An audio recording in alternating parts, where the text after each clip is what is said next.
Politeknik STMI Jakarta, punyanya Kementerian Perindustrian. Mudah-mudahan saudara-saudara nanti bisa menyelesaikan kuliahnya tepat pada waktunya yang saya harapkan, dan setelah lulus nanti bisa segera dapat pekerjaan yang terpenting.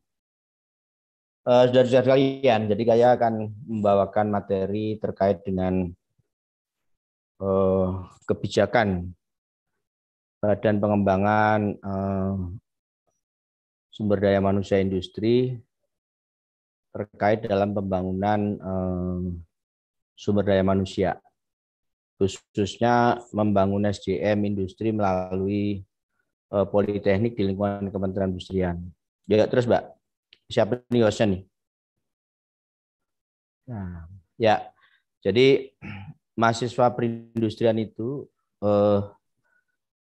harus tahu tentang industri, ya, harus tahu, punya gambaran tentang industri. Dan saudara-saudara sekalian sudah mahasiswa, jadi berpikirnya seorang mahasiswa itu sudah berbeda, ya, dengan waktu di SMA gitu. Cara berpikirnya harus berpikir yang sistematis,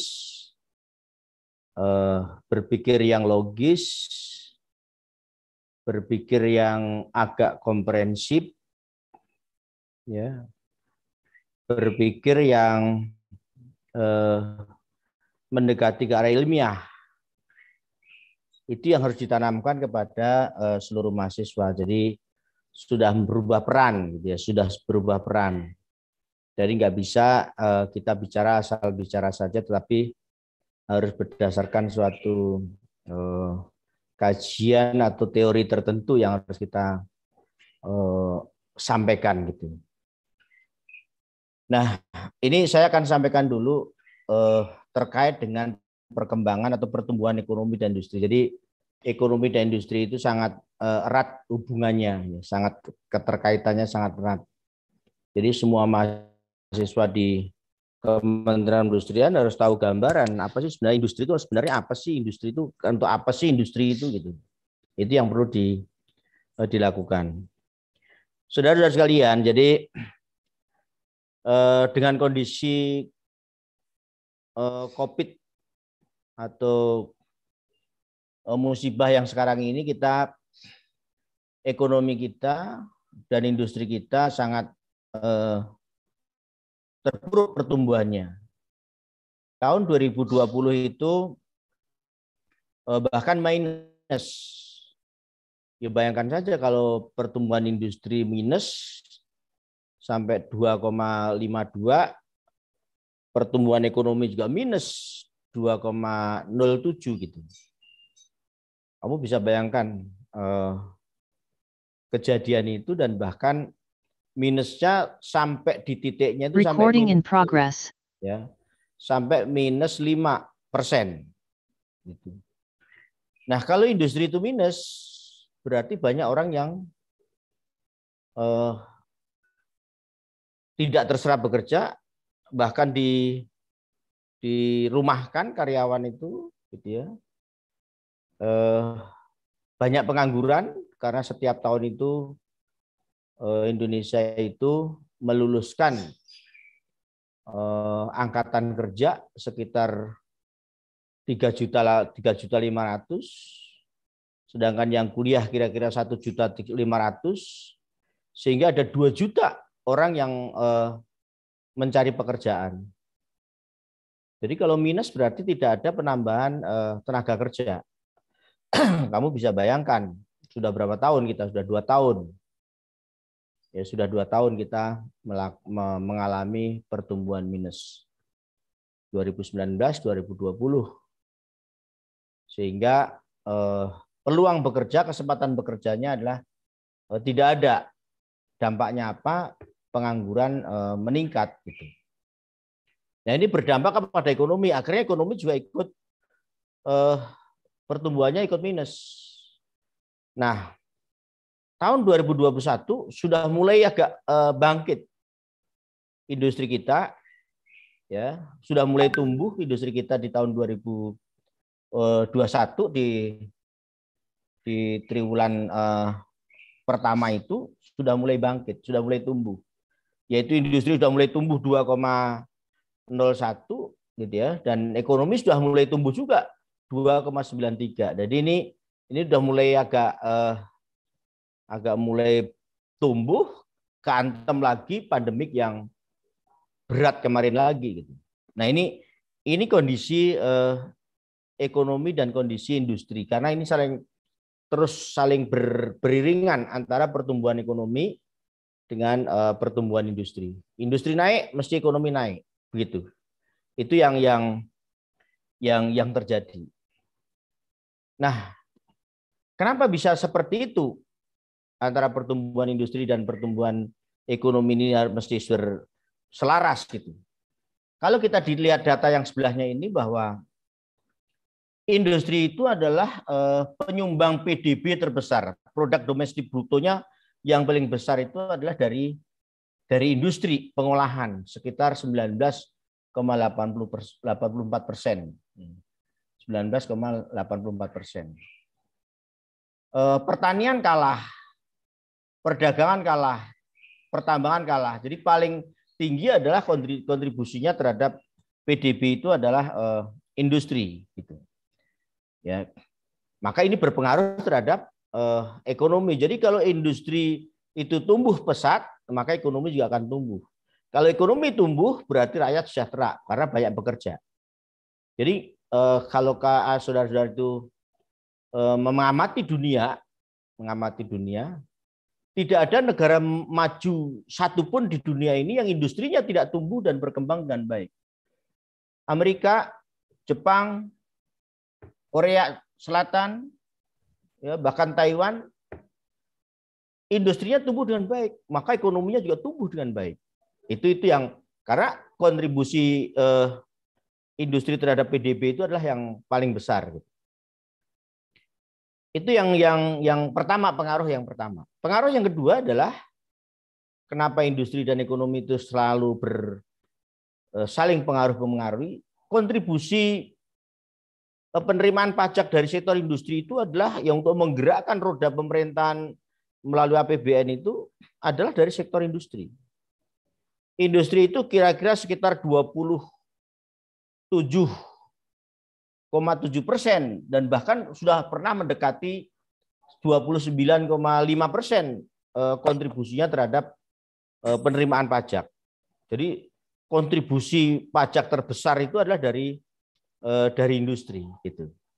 Nah, itulah untuk membiayai pembangunan, untuk membiayai kehidupan untuk membiayai pemerintah di negara kita ini. Jadi hampir 30% kontribusi pajak itu adalah dari industri. Itulah kira-kira bayangan saudara-saudara sekalian, kenapa industri itu adalah sebagai penggerak utama terhadap pertumbuhan ekonomi nasional. Ya, jadi pengaruhnya begitu. Nggak ada satu negara di dunia ini yang negara maju tetapi negaranya agraris, tidak ada. Negara maju mesti negara industri, gitu ya. Negara maju mesti negara industri. Nggak ada negara agraris, ekonominya tumbuh dengan baik, impossible, nggak mungkin, ya nggak mungkin gitu. Nah, yang berikutnya ini kaitan industri dengan ekonomi, kaitan industri dengan kesejahteraan masyarakat. Karena ekonomi tumbuh, sejahtera masyarakat akan semakin sejahtera. Terus, saudara-saudara sekalian, berikutnya adalah kita amati tentang terus siapa nih? Siapa nih ini ya? Nah, kita amati dari pertumbuhan ekspor dan impor kita. Ini juga penting, ya. Ini juga penting karena apa? Karena industri juga memegang peranan penting di dalam ekspor. Ya, bahkan ekspor terbesar itu dari industri, ekspor terbesar adalah dari industri. Saudara-saudara sekalian, jadi kalau kita lihat tahun 2020 itu ekspor kita mencapai 131 miliar US dollar. impornya 116 miliar US dollar. Jadi ada surplus gitu ya, ada surplus. Nah, berikutnya adalah tahun 2021 sekarang ini ekspor kita sudah mencapai 94,62 miliar US dollar dan impor kita 84,94 miliar US dollar. Ini masih juga surplus. Jadi kalau neraca perdagangan kita surplus itu berarti kita ekonomi kita atau negara kita punya kekuatan gitu. Dan industri itu saudara-saudara sekalian, ekspor itu yang memegang peranan adalah dari industri. 78% ekspor negara kita ini ada dari industri pengolahan. 78% dari total ekspor nasional gitu. Dan kenapa ekspor ini perlu? Kita tingkatkan dan kita dorong karena kita bisa menghasilkan devisa. Kalau negara itu cadangan devisanya kecil, negara lain tidak akan percaya kepada kita. Ya, kita hanya punya rupiah, rupiah itu tidak ada artinya apa-apa bagi negara lain, sama dengan kertas koran. Gitu. Jadi kita harus punya cadangan devisa sehingga kita bisa membayar, ya, membayar ke luar negerinya itu. Gitu. Nah, cadangan devisa dari mana? Jangan dari utang. Kalau bisa kita cadangan devisa kita harus didorong dari ekspor, ya, dari ekspor. Gitu. Nih, untuk bayar impor ya dari devisa ekspor, nggak bisa rupiah. Ya, kalau cadangan devisa kita habis, cari utangan, gitu. Karena kalau cadangan devisa kita ini sampai di bawah 100 miliar US dollar, negara lain bisa nggak percaya, negara lain bisa mengembargo kita, nggak punya duit kok kamu mau ngapain gitu. Itu kira-kira seperti itu. Karena alat pembayaran dunia ini adalah menggunakan US dollar gitu. Itu yang harus kamu perhatikan, harus ngerti gitu. Maka industri itu harus didorong. Bagaimana industri ini bisa maju? Bagaimana industri ini bisa ekspor? Karena ekspor nasional itu 78,47% adalah sektor industri. Gitu. Jadi industri itu memegang peranan penting di dalam pertumbuhan ekonomi, nggak main-main gitu ya, nggak main-main gitu. Nah ini yang menjadi wawasan kita gitu ya, yang menjadi wawasan kita, yang menjadi perhatian kita, gitu ya, perhatian kita. Jadi kalau industri ini sampai kolab, waduh bahaya negara itu. Gitu. Karena tidak bisa menghasilkan devisa. Dia tidak ada kontribusi terhadap PDB, tidak ada kontribusi terhadap pajak, wah kolab negara. Ini kuncinya di situ. Gitu. Nah, kalau kita lihat saudara-saudara sekalian, impor kita, total impor kita, ya, total impor kita tahun 2021 ini sekitar 106 miliar US dollar gitu ya. Ini berasal dari mana? Ini berasal dari bahan baku. Nah, di sini masalahnya. Jadi kita ini masih mengimpor bahan baku. Harusnya ini ditekan ya supaya perdagangan kita surplusnya besar. Supaya kita punya cadangan ekspor, cadangan devisa. Jangan kita ekspor, kita dapat devisa hanya untuk bayar impor. Gitu. Ya hanya untuk bayar impor. Nih, kita ekspor misalnya 100 miliar US dollar, kita impornya harus ditekan kalau bisa. Di bawah 100 miliar US dollar. Sehingga kita punya cadangan devisa kita bertambah. Tapi kalau ekspor kita 100 miliar US dollar, impor kita 115, minus. Ya, cadangan devisa kita berkurang. Ini bahaya gitu. Nah, ini perhitungannya seperti itu dari kalian. Nah, ini dari mana? Dari bahan baku. Masih banyak bahan baku yang kita impor. Gitu. Ya, banyak bahan baku yang kita impor. Yang berikutnya lagi adalah masih mendingan nanti bahan baku diolah di Indonesia, habis itu diekspor, jangan dimakan di Indonesia lagi, gitu. Jangan dipakai di Indonesia lagi, begitu bahan bakunya dari impor nanti dibuat barang jadi, kirim menjadi ekspor lagi, lebih bagus. Ya, jangan untuk konsumsi kita, kalau bisa begitu. Ini yang harus dilakukan. Yang berikutnya adalah impor bahan modal. Nah ini nggak apa-apa. Kalau impor barang modal nggak apa-apa. Impor mesin ya nggak apa-apa. Karena itu untuk proses produksi. Ya untuk proses produksi gitu. Untuk barang modal kita, untuk membuat barang kita, untuk membuat produk kita nggak jadi masalah. Gitu. Nah yang jadi masalah di sini adalah impor barang konsumsi. Ini ada berapa? Ini ada 10,42 miliar US dollar. Gitu ya. Waduh. Ini yang bahaya. Ya. Karena dipakai. Ini pemborosan besar gitu. Nah, untuk itulah maka saudara sekalian suka kadang-kadang ada cintailah produk dalam negeri. Gitu. Ya. Jangan kamu beli produk dari luar negeri walaupun harganya murah. Itu tujuannya untuk menekan impor. Supaya ekspor kita lebih banyak, impornya sedikit, cadangan devisa kita bertambah. Kalau cadangan devisa kita bertambah, berarti negara lain akan percaya kepada negara kita. Gitu. Ya, ini yang harus ini saudara sudah mulai belajar yang kayak begini nih. Karena saudara adalah mahasiswa. Ya, waktu SMA mungkin nggak nyambung. Apa itu gitu. Ya, apa itu gitu. Nah, negara tujuan ekspor kita ya, itu yang terbesar adalah Tiongkok. Tiongkok itu paling besar ya. Itu Tiongkok. Terus impor kita juga dari Tiongkok. Lah perdagangan Tiongkok ini minus nih. Ekspor cuma 17 miliar US dollar, impor 28. Nah, ini. Gitu. Ya, Amerika yang berikutnya kita ekspor itu ke Amerika. Impor kita dari Amerika berapa? Kita lihat di sini ada nggak di sini? Nih. Masih surplus dengan Amerika. Ini bagus. Inilah perbandingannya gitu. Terus mana lagi dengan Jepang? Nah, Jepang ini ekspor kita 6,8, impor kita berapa? 7 minus. Nggak bagus neraca perdagangan kita. Ya, nggak bagus neraca perdagangan kita. Dengan mana lagi? Dengan Malaysia. Malaysia, kita ekspor ke Malaysia cuma 4,46 miliar US dollar, tapi kita impor berapa dari Malaysia? Oh, 3, masih surplus. Masih bagus.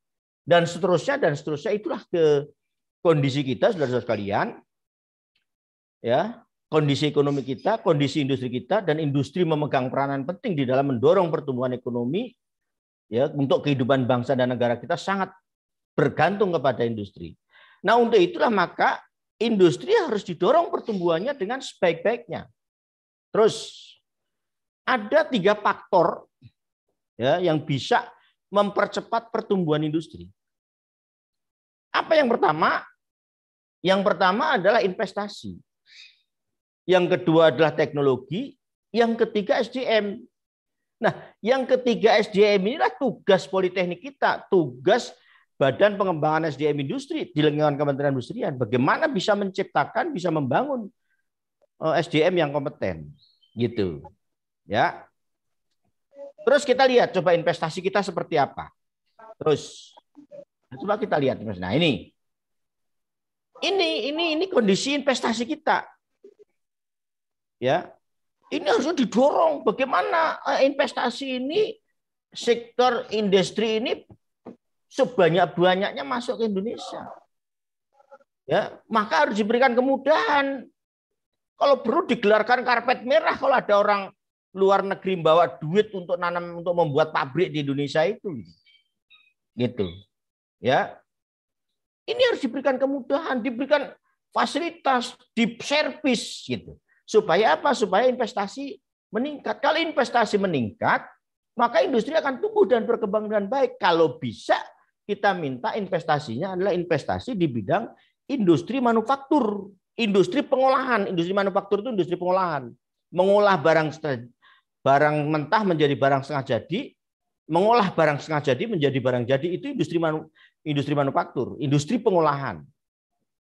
Gitu. Jangan jasa. Kalau jasa nggak ada untungnya bagi kita, gitu ya. Kalau bisa adalah dia menanamkan modalnya investasi ke Indonesia dalam bentuk di sektor industri pengolahan. Ya, itu harus kita kasih kemudahan sampai ke daerah.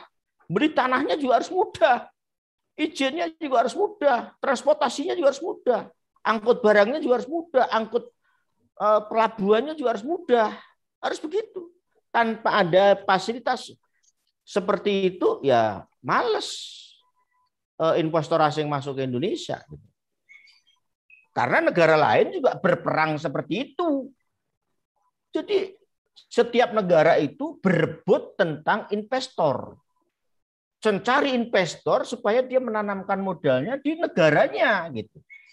Nah, kalau kita tidak memberikan kemudahan, kalau kita tidak memberikan fasilitas kepada investor tadi, ya kita akan tertinggal dengan negara lain.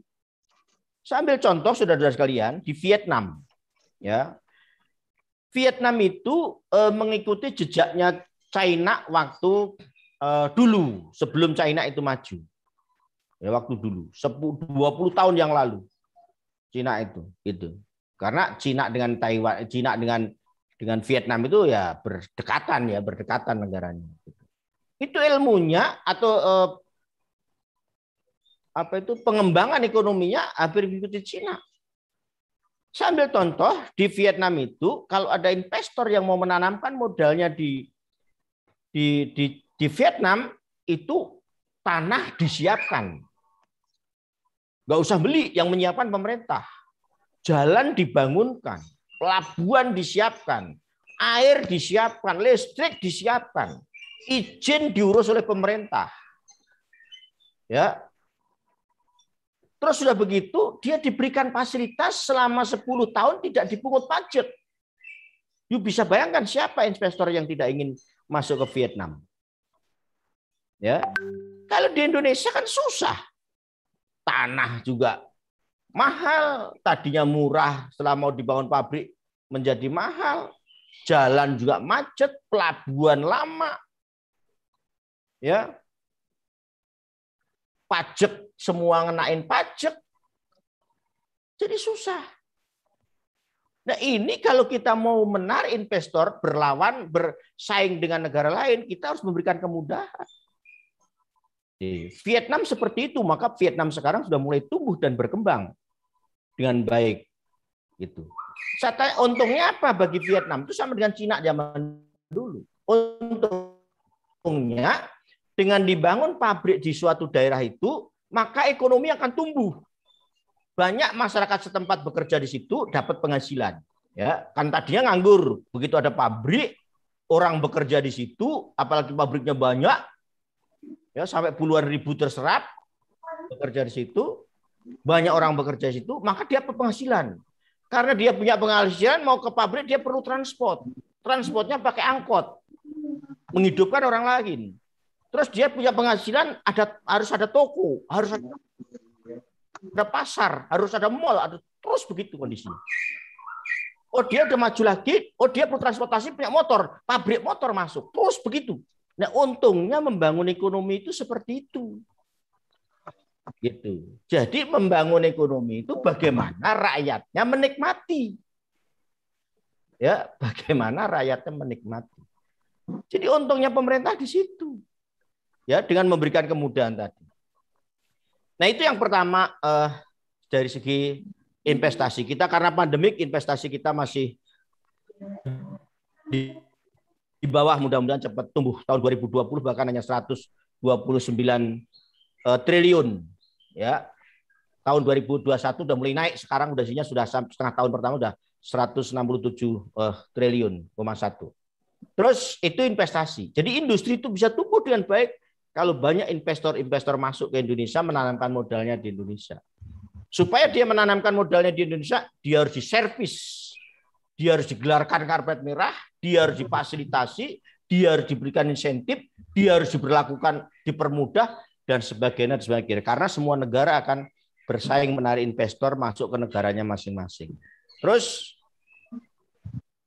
nah yang kedua, industri itu bisa maju kalau didukung dengan teknologi tinggi. Ya, karena teknologi itu mempunyai sebagai kunci daya saing. Ya, sebagai kunci daya saing. Semakin tinggi teknologi yang dipakai, semakin canggih teknologi yang dipakai, maka kualitas produknya akan bagus. Maka efisiensi produksinya akan bagus. Ya, lebih efisien. Karena produknya bagus, efisien, maka harga produk yang dihasilkan murah. sudah kualitas bagus, harga murah, maka mampu bersaing dengan barang-barang dari negara lain. Di situ gunanya teknologi. Ya, di situ kan. Nah, bagaimana kondisi padahal kondisi teknologi kita? Kondisi teknologi kita masih tertinggal dengan negara-negara lain.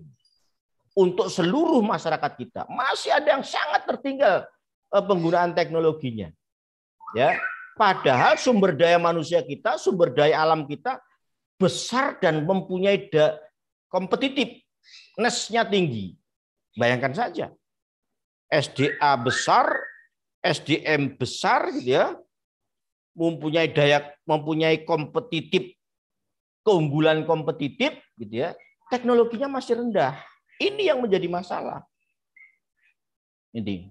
Nah, sekarang kita sudah mulai negara lain sudah masuk ke teknologi industri 4.0 sesuai dengan tema pengenalan ini. Negara lain sudah memasuk industri 4.0 dan bahkan Jepang sudah mau mulai masuk ke industri 5.0. Gitu. Kita baru mau masuk industri teknologi 4.0. Teknologi berbasis internet, teknologi nanti di bawah sana saya jelaskan sepintas. Gitu. Ya susah. Akan tertinggal terus gitu. Padahal teknologi ini menentukan perkembangan industri. Teknologi ini menentukan tingkat efisiensinya produktivitas. Teknologi ini menentukan tingkat kualitas produksi. Teknologi ini menentukan kunci daya saing produk kita. Kalau di Cina karena menggunakan teknologi tinggi, sehingga barang-barangnya murah dijual. Murah saja udah untung karena menggunakan teknologi yang canggih. Gitu. Produksinya secara massal, tidak manual lagi. Ya, 1:10. Ya, 1:100 bahkan. Gitu. Ya. Bayangkan aja sekarang. Kalau di Indonesia membuat ukir masih dengan tangan, tuk tak tuk tak tuk tak tuk tak. Ini contoh yang real ya. Di China sudah menggunakan CNC. Mesin yang melakukan ukir. Dan hasilnya persis dengan hasil ukiran tangan kita. Kita sebulan menghasilkan 1, dia sehari bisa menghasilkan 10. Makanya murah dijualnya. Makanya bersaing produknya dan standarnya tinggi. Disitulah peran teknologi di dalam sektor industri. Sehingga teknologi itu bisa mendorong pertumbuhan industri dan sekaligus bisa mendorong pertumbuhan ekonomi. Terus, nah, sekarang yang ketiga, industri itu bisa maju tergantung pada sumber daya manusianya. Ini kita lihat. Tadi sudah saya sampaikan. Ya, kita sampaikan kondisi tenaga kerja kita. Maju mundurnya industri, maju mundurnya ekonomi tergantung pada SDM-nya. Nah, sekarang khusus SDM industri saja. Saudara-saudara sekalian, SDM industri kita total ini nih gara-gara pandemik turun. Ya, tadinya itu 18 hampir 19 juta, 18.710.000, sekarang turun hampir 1 juta. Boro-boro nambah. Padahal lulusan pencari kerja setiap tahun nambah 2 juta. 2 juta, 2 juta. Penyerapan industri turun. Ya, turun. Ya, tenaga kerja industri turun. Ya, turun. Ini kondisinya. Di samping tenaga kerja industri turun, maka ini 17.800.000 ini sektornya. Di sini adalah sektornya. Sektor apa yang terbesar? Ya, sektor industri pengolahan 17,8. Masih tinggi tuh sektor pertanian yang menyerap tenaga kerja. Masih tinggi sektor perdagangan karena seluruh pedagang bakso semua itu ada di sini. Nah, sektor industri 17,82 ya, juta. Ini juta hitungannya. Terus berikutnya, kondisi tenaga kerja kita. Nah, ini yang jadi masalah. Saudara-saudara sekalian, pengangguran kita jumlahnya sudah sekitar 8 juta. Ditambah begitu pandemik bertambah kira-kira antara 8 sampai 10 juta. Sekarang kondisi kita ini hampir 18 juta pengangguran kita. Ya, kondisi sekarang. Nah, kalau ini tidak didorong dengan pertumbuhan industri yang bagus, tidak akan menyerap tenaga kerja. Karena industri itu tumbuh 1%, dia bisa menambah 100.000 karyawan baru. Tambah tumbuh 2%, dia bisa menambah 200.000 karyawan baru. Tumbuh 3%, bisa menambah 300.000. Itu sudah kita hitung seperti itu. Ya, itu pengangguran kita.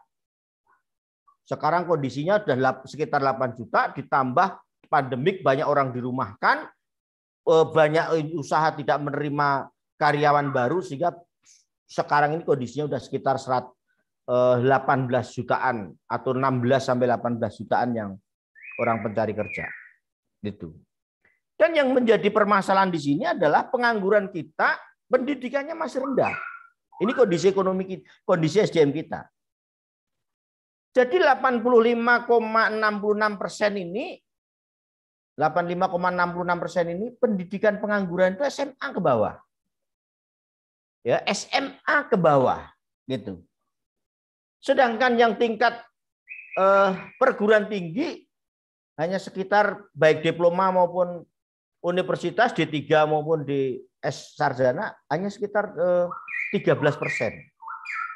Ya, hanya sekitar 13%. Jadi pengangguran kita adalah banyakkan SLTA ke bawah. Itu kondisinya. Gitu. Terus yang berikutnya lagi tenaga kerja kita. Ya. Tenaga kerja kita kondisinya juga belum menggembirakan. Jumlah tenaga kerja kita yang sekitar kalau di sektor industri itu adalah 17.820.000 tadi. Kalau secara total di Indonesia ini pekerja kita ada sekitar 113 juta orang yang bekerja, gitu ya. Itu pendidikannya 55,95% SMP ke bawah. Berarti buruh, banyak kan buruh. Terus 87,808% pendidikannya SMA ke bawah. Dari total pekerja tadi, untuk sektor industri 17.800.000, untuk sektor apa itu nasional sekitar 113 juta tadi. Itu kondisinya, ya itu kondisinya, gitu. Ini kondisi pekerja kita dan kondisi penganggur kita. Nah, dampaknya apa, saudara-saudara sekalian? Terus dampaknya adalah ini.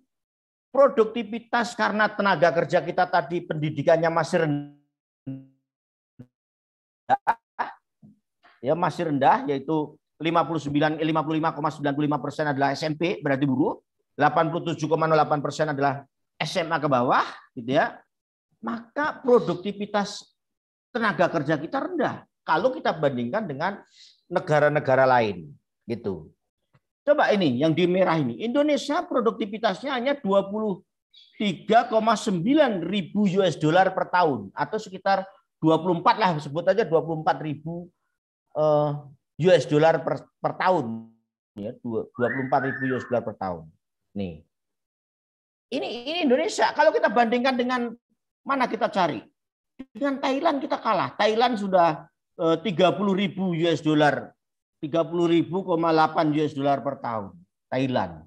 Kita dengan mana lagi? Dengan Malaysia. Malaysia sudah 55, coba separuhnya Malaysia tidak ada. Produktivitas kita. Ya. Kalau kita bandingkan lagi mana? Singapura. Singapura 140 berapa ini? 149. Berapanya Singapura itu? 1/6-nya Singapura. Coba. Bagaimana kita bisa ngejar Singapura? Bagaimana kita bisa ngejar Malaysia kalau produktivitas kita terendah, kalau pendidikan tenaga kerja kita rendah? Nah, di sini yang menjadi permasalahan. Akibatnya apa? Ya ekonomi kita tertinggal dengan Malaysia, tertinggal dengan Singapura, tertinggal dengan Thailand. Ya, tertinggal dengan Thailand. Terus mana lagi yang kira-kira perbandingan yang menyolok, ya? Yang paling ekstrim sih Amerika itu udah 128,5 ribu US dollar per tahun. Coba bayangkan aja 1/5-nya Amerika, dan seterusnya. Yang dekat saja Singapura, kita 1/6-nya Singapura. Itulah dampak daripada kondisi pekerjaan atau kondisi pekerja kita yang masih rendah pendidikannya tadi. Berarti rendah kompetensinya, berarti rendah keahliannya, berarti rendah produktivitasnya akhirnya. Oke, terus padahal saudara-saudara sekalian, ini yang menjadi permasalahan kita. Padahal saudara-saudara sekalian, Indonesia saat ini sedang mendapatkan bonus demografi sampai dengan tahun 2035, ya. Dapat bonus demografi bahkan sampai dengan tahun 2035 gitu ya. Apa makna bonus demografi? Ya, makna bonus demografi itu adalah bahwa penduduk kita yang usia produktif lebih besar dibanding dengan penduduk yang anak-anak dan penduduk yang tua-tua. Tuh. Artinya apa? Artinya kalau penduduk produktif kita sampai 67,5%. 67,5%. Bayangkan aja nih. Ya. Dan penduduk Indonesia ini adalah penduduk terbesar di negara ASEAN. Singapura, Vietnam, Thailand, Malaysia dan sebagainya. Kita terbesar, 40% ada di Indonesia, 270 juta penduduk. Itu 67,5% adalah usia produktif, usia bekerja, usia berproduksi, usia lagi top-topnya lah, gitu. Ya. Nah, kalau bonus demografi ini benar-benar dimanage dengan bagus, dikelola dengan bagus, akan bisa mempercepat pertumbuhan ekonomi. Tapi sebaliknya, ya, kalau bonus demografi yang 67,5% tadi tidak dikelola dengan baik, petaka bagi kita. Ya, petaka bagi kita. Kenapa? Kalau yang penduduk bonus demografi ini kita kelola dengan baik, kita tingkatkan kompetensinya, kita bukakan lapangan pekerjaan karena banyak investor masuk, karena industri tumbuh dan berkembang dengan baik, ekonomi gelinding, maka semua orang yang produktif tadi bisa terserap bekerja. Alangkah besarnya produktivitas kita. Ya, masih produktif, masih muda, masih top-topnya bekerja, dia ada kesempatan bekerja, dia punya kompetensi, dia punya keterampilan, dia punya keahlian, wah, akan menumbuhkan ekonominya negara itu. Ya, ini sampai tahun 2035 kita dapat bonus demografi. Negara lain sudah ketinggal, nanti kita lihat. Tetapi sebaliknya, kalau kita dapat bonus demografi, penduduknya usia produktifnya besar, masih gagah-gagahnya, masih semangat-semangatnya bekerja, ternyata tidak ada lapangan pekerjaan, banyak pengangguran. Ekonominya merosot. Pengangguran yang tidak punya keahlian. You bisa bayangkan, ribut, demo, berantem, itu aja kerjaannya. Hancurlah negara itu. Ya, maka dari itu saudara-saudara sekalian, bonus demografi ini harus kita kelola dengan baik. Kalau tidak kita kelola dengan baik, bahaya. Contoh. Coba yuk terus. Contoh. Jepang sampai dengan tahun 2095 dia dapat bonus demografi sampai dengan tahun 1995. Ya. Pas dapat bonus demografi, pertumbuhan ekonominya 5%. Begitu bonus demografi sudah tidak dapat lagi, sekarang pertumbuhannya tinggal 0,9%. Pertumbuhan ekonominya. Tetapi pertumbuhan 0,9%, kondisi ekonominya sudah tinggi Jepang. Gitu. Jadi tetap tinggi. Ini yang jadi masalah.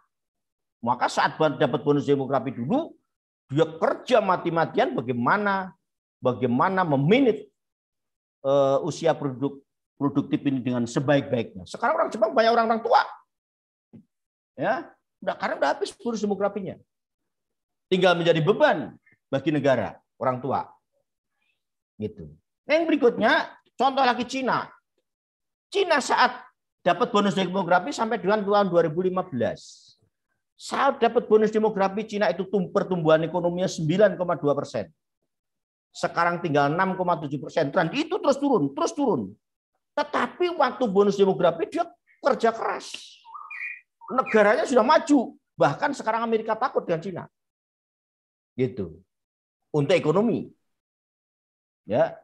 Ini yang begitu pula Singapura sampai dengan tahun 2015. Waktu dapat bonus demografi, Singapura tumbuh 7,3% ekonominya. Sekarang tinggal tumbuh 2%. Tapi Singapura sudah menduduki posisi tertinggi ekonominya. Ya, walaupun tumbuh 2%, dia masih tetap tinggi karena produktivitas tadi sudah 100 berapa tadi? Hampir 140.000 US dollar per tahun. Nah, Indonesia dapat bonus demografi sampai dengan tahun 2030, bahkan sampai tahun 2035. Nih, sebelum pandemi pertumbuhan ekonomi kita 5,4%. Ya. Pas kita mau genjot membangun, kena pandemi. Ini yang menjadi permasalahan kita. Nggak tahu nanti seperti apa sampai dengan tahun 2035 tadi pertumbuhan ekonomi kita akan berapa. Dan setelah tahun 2035, ekonomi Indonesia tidak akan tumbuh dengan baik. Karena bonus demografi sudah habis. Penduduk kita tinggal yang tua-tua. Ya, tidak produktif lagi. Itu yang menjadi perhatian kita.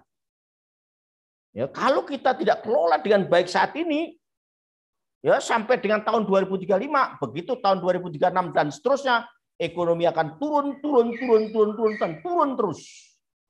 Karena penduduknya tinggal penduduk yang tua.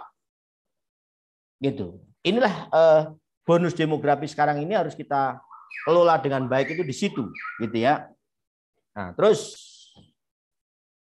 untuk itulah kuncinya SDM. Ya. Bonus demografi tadi kuncinya SDM, kita harus kita bangun kompetensinya. Kita siapkan lapangan pekerjaannya, harus begitu. Ya, jalannya begitu. Kita tingkatkan teknologinya, nggak ada jalan lain. Nih. Jadi SDM kita, kalau kita lihat SDM kita, kondisinya masih rendah. Tadi Anda sudah melihat sendiri. Pengangguran kita hampir 87%, apa 86% SMA. Ya, penganggurannya. Pekerja kita juga demikian, SMA ke bawah, masih rendah. Ya, tingkat keahliannya masih rendah. Ya, masih rendah. Gitu. Nah, untuk itu saudara-saudara kalian, langkah yang paling tepat adalah mengembangkan pendidikan. Pendidikan apa? Pendidikan yang sifatnya keahlian.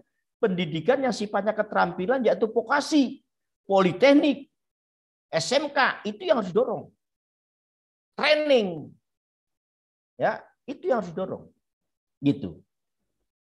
Sehingga vokasi sekarang harus diperhatikan. Bagaimana politeknik ini maju. Bagaimana politeknik ini berkembang. Maka di Dikbud sekarang dibentuk dirjen baru, yaitu dirjen vokasi. Yang ngurusi politeknik dan SMK. Yang ngurusi pelatihan. Untuk peningkatan kompetensi, untuk peningkatan keterampilan, untuk peningkatan keahlian angkatan muda kita yang mendapatkan, yang sedang dapat bonus demografi tadi. Nah, untuk itulah maka kita, tugasnya BPSDM ini bagaimana menyiapkan SDM industri atau tenaga kerja industri yang kompeten. Ya. Jadi Badan Pengembangan Sumber Daya Manusia Industri itu bagaimana bisa menyiapkan SDM industri atau tenaga kerja industri yang kompeten. Untuk itulah kita BPSDMI membuat suatu kebijakan. Ya, membuat suatu kebijakan untuk membangun SDM industri yang kompeten tadi, untuk menyiapkan tenaga kerja industri yang kompeten tadi. Apa kebijakannya? Terus ya. Terus siapa nih? Nah, namanya kita beri label atau beri nama kebijakan kita adalah menuju corporate university. Corporate University BPSDMI Kementerian Perindustrian. Ya, ini yang kita bangun. Apa yang kita persiapkan kepada SDM kita? BPSDMI, Badan Pengembangan SDM Industri ini di Kementerian Perindustrian ini membawai politeknik. ya punya politeknik di Indonesia, punya SMK, punya balai diklat. Ini yang kita siapkan untuk menuju corporate university. Ya, ini yang harus kita bangun dalam rangka membangun industri tadi. Jadi kebijakan yang kita keluarkan gitu ya. Kebetulan saya ikut proaktif menyusun ini gitu ya. Menyusun ini karena saya sebelumnya adalah kepala di Pusdiklat Industri yang membawai politeknik tadi. Jadi bagaimana langkahnya? Kita lihat. Jadi bagaimana kita membangun SDM yang corporate university. Maknanya corporate university itu adalah membangun SDM industri yang terus melakukan pembelajaran agar dapat atau bisa mengantisipasi perubahan. Jadi kita bagaimana anak didik atau generasi muda ini kita bangun melalui politekniknya, melalui SMK-nya, melalui balai diklatnya, supaya dia bisa mengantisipasi perubahan dan bahkan bisa menciptakan perubahan dan tidak gampang terhadap perubahan. Itu kira-kira maknanya corporate university itu seperti itu. Jadi perubahan teknologi itu sangat cepat. Ya. Perubahan budaya kerja sangat cepat. Perubahan sistem kerja sangat cepat. Perubahan masyarakat sangat cepat. Kita siapkan bagaimana SDM kita itu siap mengantisipasi terhadap perubahan-perubahan itu. Siap menjalankan perubahan-perubahan itu. Siap melakukan perubahan-perubahan itu dan bahkan bisa menciptakan perubahan. Itulah makna daripada corporate university. Ya. Itu maknanya seperti itu. Mulai dari Pusdiklat kita lakukan reposisi menjadi SDM, Badan Pengembangan SDM. Sekarang kita bangun corporate university, membangun manusia melalui politeknik, melalui SMK, melalui BDI, ya, gitu balai diklat untuk mengantisipasi perubahan, melaksanakan perubahan, tidak gamang terhadap perubahan dan terus belajar untuk membuat suatu perubahan. Itu kira-kira makna daripada corporate university. Apa yang dilakukan? Terus apa yang dilakukan? Kebijakannya apa? Nih. Kebijakan yang dilakukan pertama adalah vokasi kita, baik politeknik maupun SMK, kita harus menuju ke arah sistem pembelajarnya dual sistem bertaraf internasional. Satu. Ya, tadi waktu pembukaan banyak orang sambutan seperti itu. Kita sudah dual sistem, kita akan menuju bertaraf global. Kita akan udah begitu berbasis kompetensi. Itu politeknik, SMK kita seperti itu yang akan kita bangun. Ya. Yang berikutnya adalah mempunyai center of excellence untuk pembangunan SDM industri melalui pelatihan. Pelatihan kita, balai diklat kita, balai diklat Kementerian Industrian, balai diklatnya Badan EBP SDMI tadi adalah menjadi balai diklat yang sebagai center of excellence dalam rangka membangun SDM industri. Gitu. Supaya dia bisa mengantisipasi perubahan tadi. Melalui belajar, dan belajar. Terus yang berikutnya adalah kita bangun pusat inovasi. Kompetensi pusat inovasi dan kompetensi digital industri atau industri 4.0 kita sedang bangun. Maka di politeknik kita juga kita ajarkan bagaimana industri 4.0. Ya, teknologi 4.0 seperti apa? Kita kembangkan lagi inkubator bisnis yang terintegrasi. Itu kebijakannya. Di setiap politeknik kita bangun inkubator bisnis. Di tiap BDI dan sebagainya nanti kita lihat. Terus yang berikutnya lagi adalah membangun apa lagi? Membangun center atau infrastruktur kompetensi. Development center infrastruktur kompetensi. Standarnya, lembaganya, tempat ujinya, sertifikasinya, dan sebagainya. Itu yang akan kita bangun oleh BPSDMI dalam rangka menuju corporate university. Terakhir, karena BPSDMI juga mengembangkan aparatur pemerintahnya Kementerian Industrian, kita kembangkan menjadi digital talent pool ASN, talent pool aparatur. Membangun seperti ini kita kerjasama dengan Swiss, kita kerjasama dengan Jepang, kita kerjasama dengan GIZ Jerman, kita bekerjasama dengan UNIDO, lembaga-lembaga yang di luar negeri. Dan kita juga harus bekerja sama dengan seluruh kementerian dan lembaga pemerintah. Itulah yang harus dilakukan, yang akan dilakukan oleh BPSDMI dalam rangka kebijakannya menuju corporate university tadi. Saya tidak bisa menerangkan semuanya. SMK bagaimana, BDI bagaimana, karena ini di Politeknik saya akan terangkan bagaimana membangun Politeknik supaya bisa mendukung BPSDMI menuju corporate university tadi. Terus ya. Jadi terus ini lewatin aja. Terus. Nah, bagaimana membangun Politeknik supaya bisa mendukung terciptanya corporate university, mendukung adanya pembelajaran menuju perubahan, mengantisipasi perubahan, menghadapi perubahan, melakukan perubahan dan bahkan mencipta perubahan itu sendiri. Bagaimana harus dilakukan oleh Politeknik? Apa yang harus dilakukan oleh Politeknik? Yang harus dilakukan oleh Politeknik yaitu ada beberapa langkah dalam rangka menuju Politeknik industri excellent berdaya saing global. Ini goalnya di situ. Goalnya adalah Politeknik industri yang excellent berdaya saing global. Itu goal yang akan dicapai. Terus apa yang akan dilakukan? Ya, supaya menjadi excellent berdaya saing global tadi. Ada 7 langkah yang harus dilakukan.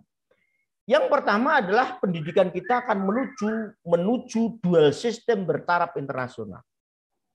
Ini cita-citanya mungkin sampai tahun 2030, bahkan sampai tahun 2035 bisa tercapai. Yang kedua adalah karena ini Politeknik pendidikan tinggi, kita melakukan tridharma perguruan tinggi. Yang kedua adalah penelitian yang sifatnya terapan untuk diarahkan kepada industri prioritas. Industri yang membawa berdampak terhadap ekonomi tinggi, berdampak terhadap penyerapan tenaga kerja tinggi, berdampak terhadap teknologi tinggi. Itu yang akan kita arahkan penelitiannya ke arah penelitian terapan antara dosen dan mahasiswanya. Terus yang berikutnya melakukan apa? Pengabdian masyarakat. Diarahkan menuju membangun ekosistem industri kecil dan menengah. Ini yang dilakukan tridharma perguruan tinggi oleh Politeknik di Kementerian Industrian, khususnya di Politeknik akan melakukan juga seperti ini. Terus yang berikutnya apa lagi? Yang berikutnya setiap Politeknik harus dilengkapi, karena kita sudah mengantisipasi diberlakukannya teknologi industri 4.0, maka dibangun DCC. Ya, dibangun DCC industri 4.0. Nih, ini yang harus dilakukan. Terus harus dibangun inkubator bisnis karena kita kondisi seperti ini kita harus siapkan mahasiswa kita untuk berwirausaha, menciptakan pekerjaan, tidak hanya bekerja, tapi bagaimana bisa meng-create pekerjaan. Maka harus dibangun inkubator bisnis yang terintegrasi. Terus yang berikutnya lagi, kita kembangkan skema dan uji kompetensi. Kenapa demikian? Karena kita akan menghadapi perubahan yang sangat mendasar. Perubahan keahlian, perubahan keterampilan, perubahan cara kerja, perubahan teknologi, perubahan sistem organisasi, dan seterusnya, dan seterusnya. Kita harus diantisipasi dengan skema kompetensi yang harus dikembangkan. Yang terakhir, yang ketujuh adalah kita bangun kelas-kelas industri dengan model dual system di pabrik-pabrik. Apakah itu di 1, di 2, dan seterusnya. Ini yang akan kita lakukan satu persatu, nanti kita lihat bagaimana langkahnya, bagaimana cara membangunnya. Gitu. Jadi ini sudah jelas sehingga semua Politeknik sudah terarah. Apa yang harus kamu lakukan? Semua ini bisa berjalan dengan baik 7 langkah tadi kalau ada dukungan. Dukungan apa? Dukungan kerjasama. Dukungan laboratorium teaching factory yang lengkap. Dukungan kerjasama dengan lembaga pendidikan dan lembaga litbang dalam dan luar negeri. Bekerja sama dengan asosiasi dan pelaku usaha industri. Terus dilengkapi dengan workshop, laboratorium dan yang memadai industri dan sebagainya. Ini pendukungnya. Ini yang harus dilakukan. Ini 7 langkah ini bisa berjalan. Apa yang kamu lakukan? Kamu harus membangun kerjasama dengan lembaga pendidikan dan lembaga pelatihan dalam dan luar negeri. Kamu harus membangun, Politeknik harus membangun kerjasama dengan asosiasi dan dunia usaha industri. Kamu harus melengkapi infrastruktur pendidikan workshop, laboratorium, dan seterusnya, dan seterusnya. Itu kira-kira, saudara-saudara sekalian, bagaimana langkah membangun politeknik di lingkungan Kementerian Perindustrian. Terus, bagaimana langkah ini kita jelaskan satu persatu 7 langkah tadi. Ya, 7 langkah tadi. Bagaimana membangun pendidikan dengan model dual system. Saudara-saudara sekalian, dual system kita ini masih dual system banci, saya katakan. Kalau di Jerman, saudara, jadi dari sekolah vokasi itu di Eropa, di Jerman, di Belgia, di Belanda, di Austria, ya itu sudah semuanya sudah menggunakan dual system, ya sudah menggunakan dual system. Apa sih dual system? Kalau di Jerman, dual system itu adalah mahasiswa itu bekerja, kuliah sehari itu seminggu itu 5 hari. 5 hari itu 3 hari 2 hari di kampus, 3 hari di pabrik. 2 hari di kampus, 3 hari di pabrik. Itu yang dilakukan. Di sana bisa dia lakukan karena apa? Karena di sana bisa dilakukan karena apa? Karena sekolah itu di lingkungan pabrik, di lingkungan perusahaan. Sehingga mudah. 3 hari saya jadwalnya di pabrik. Nanti di pelajaran di pabrik itu prakteknya terstruktur. 2 hari berikutnya karena di pabrik ada masalah dibawa ke kampus. Jadi cara belajarnya sudah begitu. Dan di Jerman itu sekolah itu benar-benar basisnya sudah berbasis spesialis. Politeknik otomotif. Otomotif apa? Otomotif BMW. Otomotif apa? Otomotif Mercedes-Benz. Otomotif apa? Otomotif PW. Sehingga dia mempelajari satu otomotif tadi sampai mendetail dari dasar sampai ke teknologi yang paling canggih. Maka dia prakteknya 3 hari di pabrik Mercy, 2 hari ke kampus. Begitu terus dilakukan. Ya, itu kalau di Jerman. Kalau di Indonesia itu mau dicontoh 100% susah. Karena apa? Karena sekolah di Indonesia tidak berada di lingkungan pabrik. Untuk itulah maka kita menggunakan kalau yang 3 tahun politeknik 3 tahun menggunakan 3-2-1. 3 semester di kampus, 2 semester di pabrik, 1 semester balik kampus. Bikin tugas akhir. Kalau di politeknik di STMI karena 5 D4 atau sarjana terapan, 5 semester di kampus belajar nanti habis-habisan semua teori praktek kampus selama 5 semester harus habis. Ya. Nanti setahun di pabrik, di industri atau di perusahaan. Baru 1 semester balik lagi ke kampus untuk menyusun tugas akhir. Jadi prakteknya adalah selama sebanyak 1 tahun. Jadi belum seperti Jerman, kita masih berapa persen lah nirunya gitu. Karena kalau di sana benar-benar 50% di kampus, 50% di industri. Nah, untuk itu apa yang dilakukan supaya itu bisa berjalan dengan baik? Yang pertama, nih, dual system itu harus membangun kerjasama dengan industri sebanyak-banyaknya untuk praktek mahasiswa. Maka STMI itu terus mencari MOU, bikin dengan MOU dengan industri. Industri mana lagi? Itu proaktif itu dosen-dosen itu mencari kerjasama dengan industri. Kurikulum harus disesuaikan dengan industri. Industri tidak akan mau menerima praktek kalau kurikulumnya berbeda jauh dengan kondisi industri. Sarana prasarana harus memadai industri. Teaching factory-nya, mesin-mesinnya harus memadai dengan industri. Workshop-nya, laboratoriumnya harus terintegrasi memadai dengan industri. Harus dibangun smart dan cyber kampus. Harus mengembangkan program studi yang baru. Harus membangun kompetensi dosen dan instruktur dari industri. Ini yang harus dilakukan oleh Politeknik dalam rangka membangun dual system tadi. Model pembelajarannya adalah menggunakan model STEM. Science, Teknologi, Engineering, and Matematik. Ini yang dilakukan. Secara bertahap harus menuju ke sana. Ya. Terus yang ketiga yang dilakukan lagi adalah menggunakan pendidikan yang bertaraf global. Apa? Bekerja sama dengan lembaga internasional. Kalau perlu lulusan kita mendapatkan sertifikasi internasional dalam satu keahlian. Itu yang harus didorong di Politeknik dalam rangka kebijakan yang baru ini. Ya, ini yang harus dilakukan. Apa kamu lakukan? Apa yang dilakukan? Apa yang dilakukan? Jadi Politeknik sudah mengarah ke sini. Ya, gitu. Terus berikutnya, yang kedua adalah penelitian terapan. Yuk. Nah, penelitian terapan ini ada tahapannya. Ada tidak 5 tahap yang harus dia lakukan oleh dosen bersama dengan mahasiswanya melakukan penelitian. Yang pertama adalah penelitian harus berbentuk penelitian terapan. Penelitian yang bisa diimplementasikan, bukan penelitian teori.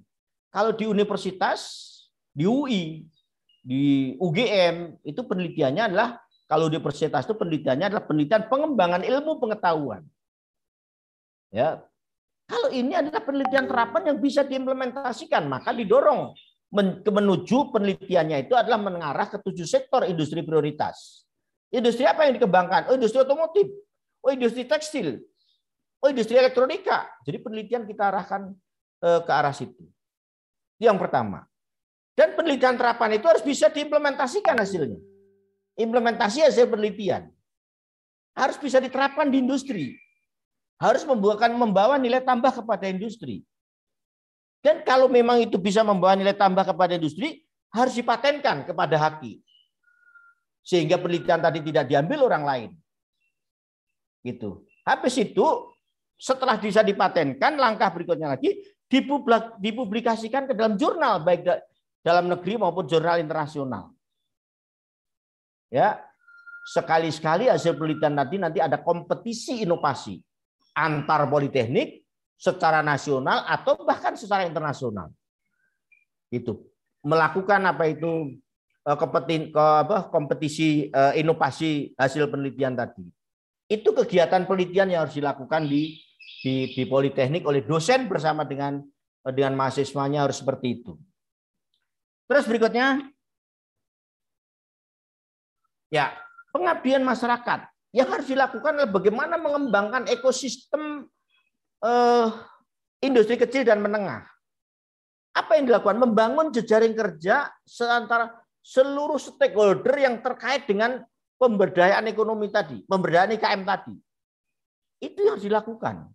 Seluruh stakeholder. Ya, dari perbankan, dari penelitian, dari seluruh yang terkait harus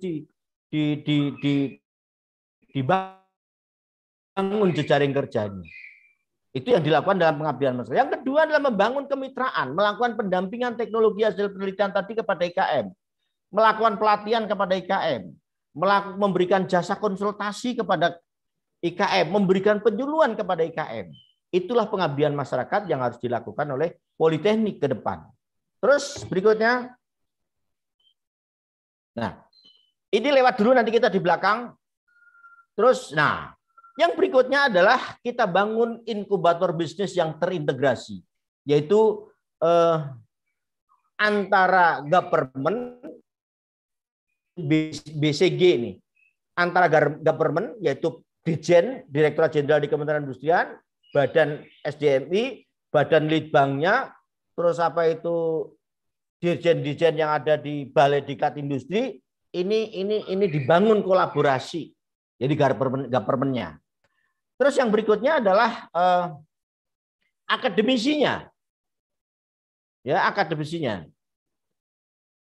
Yaitu politekniknya, yaitu akomnya, berkolaborasi dalam rangka membangun inkubator bisnis. Terus yang berikutnya lagi masyarakatnya sebagai tenannya, alumninya sebagai tenannya, pelaku usahanya sebagai tenannya. Yang terakhir adalah berkolaborasi dengan asosiasi pelaku usaha industri atau pengusaha industri, ya, membangun jejaring kemitraan tadi. Inilah dalam rangka membangun terus lagi Mbak. Terus Mbak, itu di bawahnya ada itu. Membangun inkubator bisnis. Melalui tahapan apa? Mulai tahapan seleksi, melalui tahapan pra-inkubasi, melalui tahapan inkubasi, baru kita evaluasi di pasca inkubasi sehingga bigulnya dapat menghasilkan wirausaha industri yang kompeten melalui inkubator bisnis tadi. Ini yang harus dibangun kelembagaannya di politeknik tadi. Ini yang harus kita dirikan. Nah, di STMI sudah didirikan, sudah mulai tahun ini dibangun inkubator bisnis. Dan saya punya pemikiran nanti kalau perlu ada pemagangan itu terkait dengan inkubator bisnis, mencetak wirausaha baru di IKM bisa juga seperti itu. Terus langkah yang keenam, terus Mbak, nah mengembangkan skema uji kompetensi. Ya, kita kembangkan skema kompetensi, mengembangkan skema kompetensinya kita kembangkan.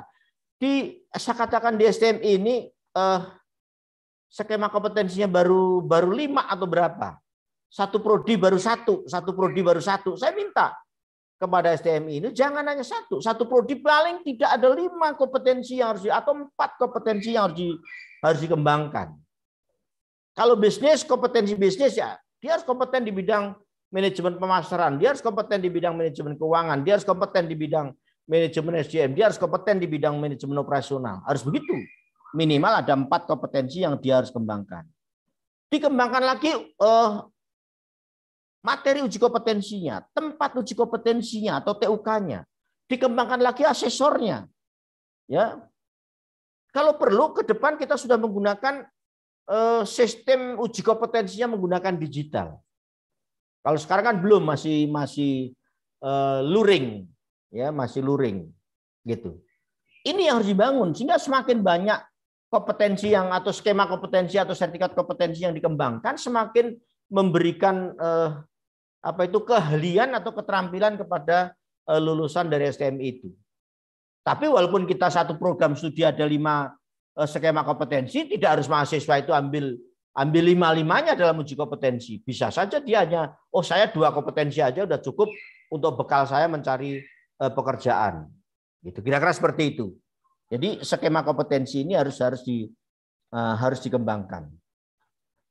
Yang berikutnya, saudara-saudara kalian, terus kita membangun kelas industri. Industri itu sudah mulai kekurangan tenaga sebenarnya.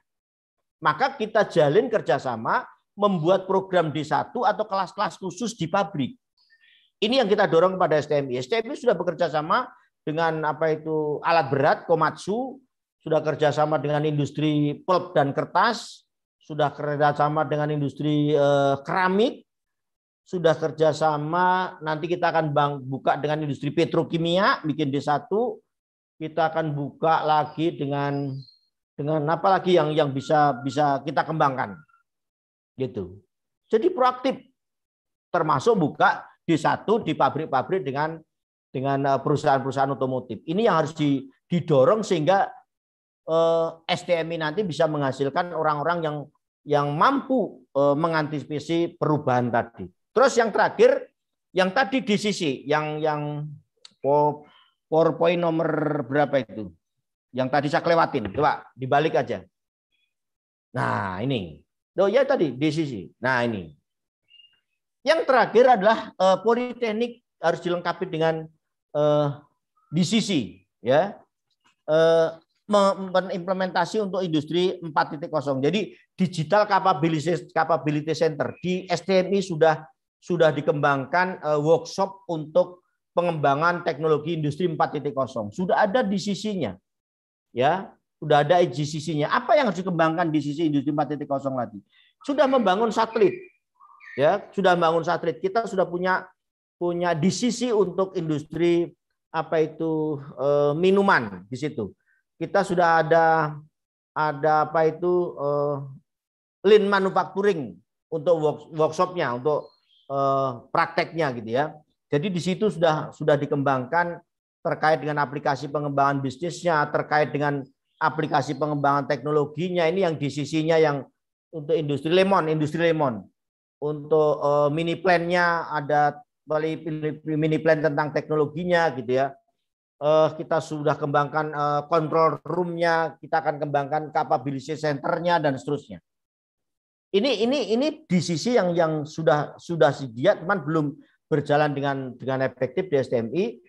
Nah, yang berikutnya adalah pengembangan kurikulum. Jadi sudah kita susun modul pembelajaran untuk industri 4.0 itu mulai dari kurikulum dasar sampai kurikulum proses atau implementasi daripada industri 4.0. Terus ini gambarannya. Jadi kita harus mengantisipasi teknologi industri 4.0. Dengan adanya pandemik ini, teknologi 4.0 malah semakin berkembang. Kita ini sudah belajar dengan online, ini berarti kita sudah belajar menggunakan teknologi 4.0. Ya, sudah menggunakan itu karena berbasis online, berbasis internet, berbasis komputer dan seterusnya. Terus berikutnya. Terus. Ah, ini industri 4.0, saudara-saudara. Jadi kita kita ajarkan, kita ada modulnya, kita ada belajar industri materi basicnya, kita belajar industri implementasinya tentang industri 4.0. Apa sih sebenarnya makna industri 4.0? Industri 4.0 itu adalah industri yang berbasis Internet of Things. Ya. Industri yang berbasis artificial intelligence. Industri yang berbasis robotik. Industri yang berbasis cloud computing. Industri yang berbasis big data. Industri yang berbasis 3D printing. Itulah industri 4.0. Jadi komunikasi antar pabrik satu dengan pabrik yang lain, antara pabrik dengan bagian pemasaran, antara pabrik dengan bagian pergudangan, antara pabrik bagian logistik, antara pabrik, ini sudah dilakukan secara online menggunakan komputer, online menggunakan jaringan, online menggunakan alat komunikasi yang lain seperti handphone. Semua bisa dikendalikan. Proses produksi bisa dikendalikan melalui handphone. Itulah industri 4.0. Ya, begitu. Itu maka sekarang kuliah sudah menggunakan internet. Kuliah sudah menggunakan jaringan. Kuliah sudah menggunakan berbasis online dan seterusnya dan seterusnya. Itulah industri 4.0. Nah, ini terus berkembang teknologi ini. Ya, kalau 4.0 itu adalah proses produksinya sudah menggunakan berbasis robotik, berbasis internet, berbasis artificial intelligence, sudah berbasis sensor, sudah berbasis cloud computing, gitu ya. Ini terus berkembang dan menurut perhitungan kajian lembaga internasional yaitu ILO, ya ILO tahun 2017 dikaji bahwa kalau industri teknologi 4.0 ini berkembang terus dan mesti harus berkembang karena memang lebih efisien, maka akan terjadi perubahan alih profesi. Ada sekitar 75 juta lebih perubahan profesi ke depan. Perubahan keahlian ke depan. Ini harus diantisipasi. Gitu. Sekarang kamu ambil contoh saja. Ya. Nanti pegawai perpustakaan itu nggak ada lagi. Ya, karena sudah kita ngambil aja Google sudah sampai diringkeskan di Google mau cari apa ada. Nanti teller bank itu nggak ada lagi. Semua sudah serba online menggunakan HP, transfer, ambil uang dan sebagainya. Nanti dosen itu nggak ada lagi. Ya bisa jadi. Nanti dokter itu nggak ada lagi. Karena sekarang kamu nanti buka Google gitu ya, diisi input badan meriang, serak, tenggorokan, batuk, wah obatnya keluar. Ya, begitu obat keluar, di forward ke apotek, langsung apotek nganterin obat ke rumah. Bayarnya pakai transfer, belanja pakai online. Itu tidak menutup kemungkinan semua nanti kehidupan seperti itu. Jadi ada terjadi alih profesi. Nanti sopir nggak ada lagi. Ya, ngapain pelihara sopir? Tinggal pencet handphone, butuh Alphard, datang Alphard. Butuh Avanza, datang Avanza. Ya, ngapain kita pelihara itu? Gitu. Kira-kira seperti itu. Itulah perubahan-perubahan. Kalau perubahan pertama itu biasanya membuat kaget, orang pada protes, tapi lama-lama akan menjadi semakin enak, dan semakin enak. Nanti penjaga toko nggak ada lagi, karena nggak ada toko. Gitu ya. Yang kayak begitu. Itulah kira-kira perubahan profesi. Nah, ini harus diantisipasi. Ya, perubahan seperti itu harus diantisipasi. perubahan teknologi begitu harus diantisipasi. Itulah yang harus kita persiapkan SDM kita menuju corporate university tadi. Gitu. Nah, untuk menghadapi perubahan tadi, untuk baru industri 4.0, terus cuman dasarnya ada, jaringannya harus kuat, harus punya laptop semua, kan gitu ya. Ini kalau masih di kampung sana kan boro-boro laptop, boro-boro jaringan di Papua sana, wah susah. Ya, atau jaringannya putus hidup gitu. Mana ada internet, mana ada wifi, kan ya susah kalau mau di kampung sana kan gitu ya. Ini yang menjadi permasalahan. Maka teknologi kita sudah tertinggal, belum merata. Tadi saya sampaikan di atas tadi seperti itu. Nah, saudara-saudara sekalian, untuk mengantisipasi tadi kita sudah siapkan kurikulum untuk industri 4.0, berikut silabinya, bahkan berikut modulnya, modul pembelajarannya. Jadi ada modul, ada kurikulum dasar basic industri 4.0, basicnya, dasarnya, yaitu teknologinya, belajar tentang internet of things, belajar tentang cloud computing, belajar tentang digital manufacturing, belajar tentang 3D printing. Itu ilmu-ilmu dasar yang mendasari tentang industri 4.0. Satu modul. Semua jurusan harus dapat. SMK perindustrian harus dapat. Nah, yang berikutnya ada namanya modul atau kurikulum yang terkait dengan implementasi aplikasinya industri 4.0 tadi seperti apa. Baik untuk transformasi industri proses, yaitu industri proses misalnya tekstil, misalnya apalagi makanan minuman gitu. Dan industri manufacturing yang diskrit, apalagi misalnya elektronika, misalnya otomotif, itu masuk di manufacturing yang diskrit gitu. Ini sudah kita jabarkan bagaimana materi pembelajarannya untuk transformasi atau aplikasi industri 4.0 tadi. Sudah mulai diajarkan, mungkin tahun ini Anda mungkin sudah mulai dapat. Ini yang sedang kita kembangkan terus untuk materi pembelajaran industri 4.0. Terus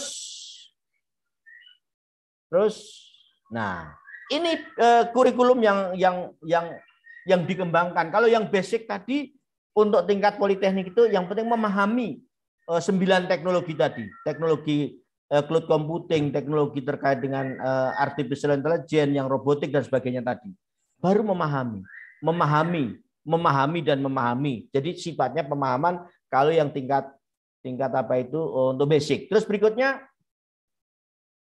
ya, kalau yang bersikap implementasi ini sudah bisa mengaplikasikan teknologi 4.0.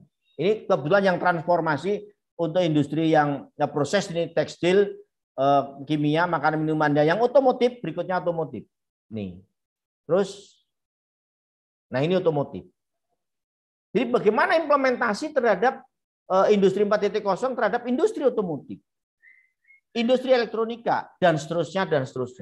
Jadi ini sudah diajarkan modulnya seperti itu. Bagaimana implementasinya? Terus berikutnya. Ini harus dilakukan, ini baru mau mulai dilakukan, mungkin tahun pelajaran baru nanti, nggak tahu semester berapa dia memperoleh. Terus berikutnya. Nah, ini cara pembelajarannya. Jadi minggu ke-1 ke-2 dia belajar terkait dengan teori industri 4.0. Jadi hanya mereview dari modul dasar tadi.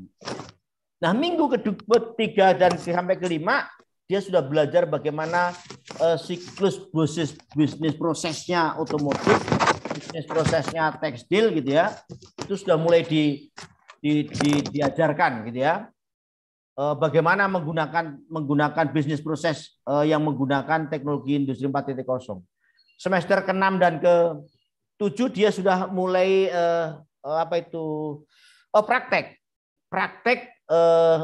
mengaplikasikan industri teknologi 4.0 tadi menggunakan simulasi ya, menggunakan toolbook yang dia pakai untuk mempraktekkan implementasi 4.0 tadi.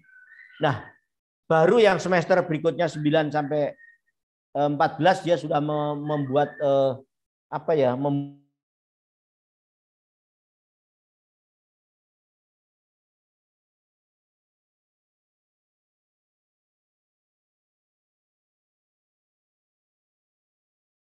yang akan kita pelajari di di industri 4.0. Nah, untuk itu sudah terus berikutnya, untuk itu saudara sekalian, nah ini di STMI.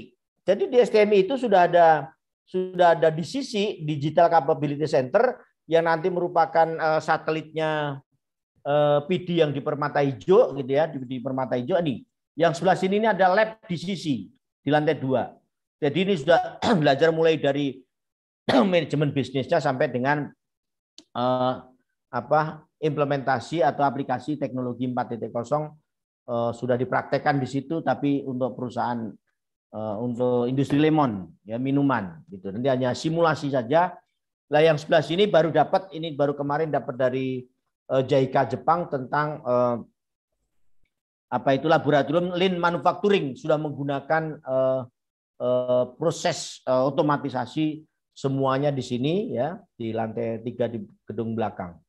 Itu kira-kira saudara-saudara sekalian terkait dengan industri 4.0 yang akan dikembangkan di Politeknik, di STMI atau Politeknik pada umumnya di lingkungan Kementerian Industrian dalam rangka mendukung menuju corporate university BPSDMI tadi.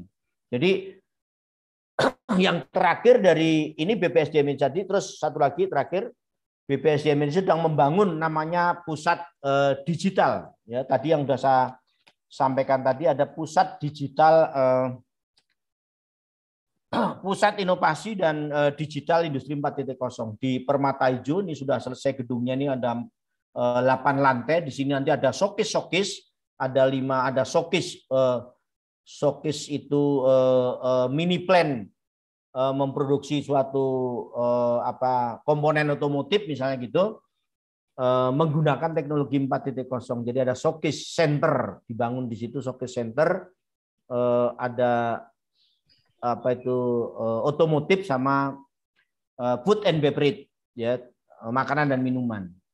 Terus yang kedua adalah ada peranannya sebagai capability center untuk industri 4.0 ya, untuk industri 4.0 yaitu mengembangkan kemampuan SDM di situ. Pelatihan, training untuk industri 4.0. Dan yang ketiga adalah adanya ekosistem industri 4.0 yang kita akan bangun seluruh stakeholder yang terkait untuk berpartisipasi situ dari seluruh perusahaan itu. Terus ada delivery center, yaitu melakukan kerjasama antar perusahaan yang bisa yang akan menerapkan industri 4.0. Dan yang terakhir adalah sebagai inovasi center, yaitu melakukan riset terhadap implementasi atau pengembangan industri 4.0. Nah, nanti seluruh politeknik akan kita bangun digital capability center atau DCC tadi, baik itu di ST3 Bandung maupun di STMI dan sebagainya. Yang sudah ada baru ST3 Bandung sama STMI, tapi nanti seluruh politeknik di ATK juga sudah ada, akan kita kembangkan ke sana. Dan bahkan saudara-saudara kalian, rencana nanti TRO itu akan kita TRO atau mungkin salah satu jurusan apa TRO apa TIO gitu, apa dua-duanya nanti kita akan mungkin kampusnya akan numpang di situ ya, akan kuliah di situ yang sekarang sedang dibangun untuk PD dari pusat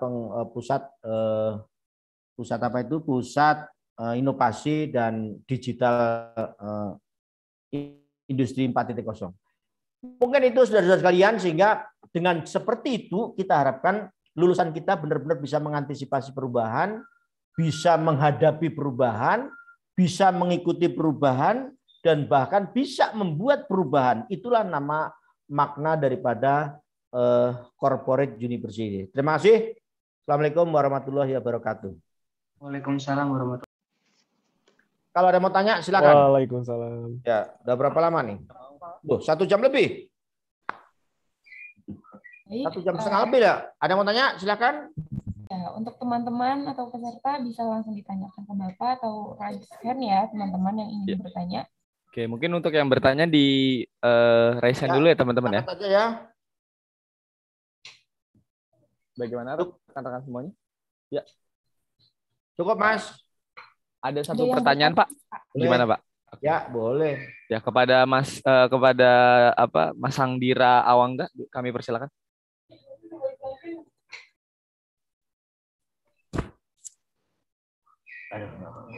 Baik, izin memperkenalkan diri. Nama saya Sangdira Wangga, PRLI dari Prodi Teknik Kimia Polimer dari kelompok UNISIP.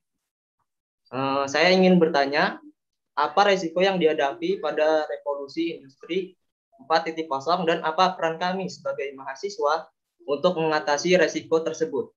Sekian, terima kasih.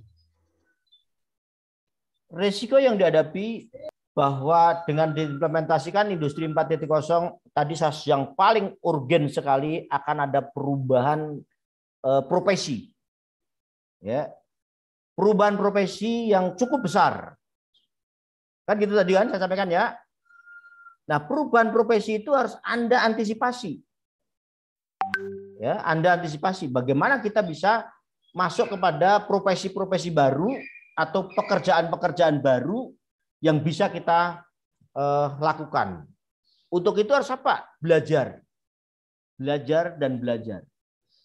Perhitungan dari McKinsey dengan perubahan sistem industri 4.0 tadi bukan menambah pengangguran, ya, tetapi justru akan menyerap tenaga kerja banyak. Kenapa demikian?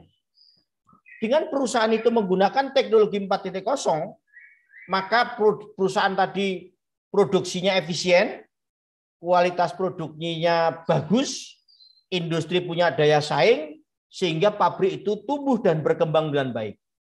Karena tumbuh dan berkembang dengan baik, maka dia akan menginvestasikan buat pabrik baru. Pabrik baru, pabrik baru, pabrik baru, pabrik baru, sehingga akan menyerap tenaga kerja banyak dan akan mempercepat pertumbuhan ekonomi kita. Itu perubahan mendasar yang harus kita hadapi, mau tidak mau. Pelayan toko tidak ada, tapi sekarang muncul bisnis apa itu Grab, Gojek, apalagi semua muncul di situ. Kan gitu ya Mas ya? Harus berubah. Dulu waktu baru ada Gojek, ada macam-macam tadi, wah tukang ojek ribut. Sekarang udah happy aja. Apalagi kalau belanja nganter-nganter itu apa itu belanja makanan macam-macam sudah yang delivery itu, pakai order itu. Kan gitu ya? Itu harus kita antisipasi, nggak bisa lagi. Perubahan profesi menjadi seperti itu. Dan itu harus kita antisipasi semuanya. Ke depan kamu sudah pernah lihat ada mobil parkir sendiri dengan remote, ya, gitu. Itu udah teknologi 4.0. Sopir nggak ada. Terus jadi apa sopir? Nah, mungkin akan menjadi pekerjaan yang di bidang lain. Gitu. Zaman dulu saudara-saudara sekalian, pegawai kantor pos, sibuknya setengah mati ya. Ya, kalau lebaran apalagi? Sekarang ngeluh nggak? Nggak ada. Berubah semuanya. Gitu. Kira-kira seperti itu. Itu yang harus diantisipasi, makanya perlu membuat kebijakan yang menuju corporate university. Harus belajar dan kita siap menghadapi perubahan dan kita siap melakukan perubahan dan kita siap membuat perubahan. Tadi dari awal sudah saya katakan begitu. Itu tuntutan. Oke? Cukup? Ya. Jadi sekarang nggak bisa diam, persaingan semakin ketat. Gitu. Cukup ya? Udah lewat nih. Gimana? MC cukup? Saya? Baik, luar biasa sekali Pak jawabannya ya. Memang kita harus terus berubah ya Pak. Harus berubah. Betul, Makanya corporate jadi berubah. Berubah. Syukur bisa membawa perubahan. Kamu jangan main-main. Siap. Ya, orang yang tidak membawa perubahan dan tidak mengantisipasi perubahan akan ketinggalan. Kan gitu nih. Ya, oke. Terima kasih. Sama-sama Pak. Terima kasih juga Pak dari kami Pak. Kalau ada kekurangannya ya. Cukup ya. Sekian. Assalamualaikum warahmatullahi wabarakatuh. Waalaikumsalam warahmatullahi wabarakatuh.